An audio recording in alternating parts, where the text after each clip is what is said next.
What if I told you that the greatest obstacle in your path is not the challenges you face, but the thoughts that fill your mind? Meet Clara, a once promising artist who found herself at the precipice of despair. Once vibrant and fearless, she now sat lost in the shadows of a dimly lit studio, surrounded by stark white canvases that whispered her dreams back to her. Today, all she felt was doubt. For years, Clara faced the world with a brush in hand and passion in heart. The vibrant colors that once danced in her spirit had dulled into shades of gray. Just months ago, she had been celebrated at a gallery, her paintings eliciting applause and admiration. Now she could barely lift the brush, imprisoned by a tidal wave of anxiety after receiving a harsh critique. As the days turned into weeks, and the weeks into months, Clara retreated from her vibrant community, convinced that her art had become nothing more than a reflection of her failures. Her friends reached out, but she could only muster polite replies from behind her closed door. "What if I try again?" her heart whispered, but doubt answered back, "What if you fail again?"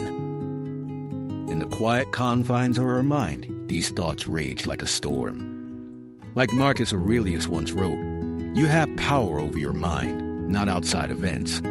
Realize this and you will find strength." But Clara was lost in an infinite loop of worry, with the only constant being her belief that she wasn't enough.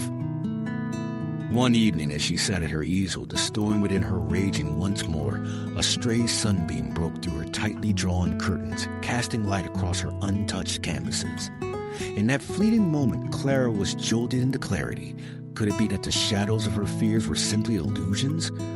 What if she chose to confront them with a brush of courage? With a deep breath, Clara lowered her head and for the first time in months dipped her brush into color. Each stroke was both a rebellion against self-doubt and a surrender to the present moment. She felt the rhythm of the bristles against the canvas, the way the colors blended and flowed, reflecting the chaos and beauty within her soul. But the journey was not easy.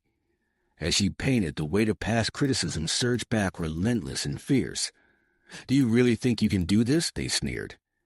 In that moment of inner turmoil, Clara recalled a truth from Epictetus, who said, "It's not what happens to you, but how you respond to it that matters."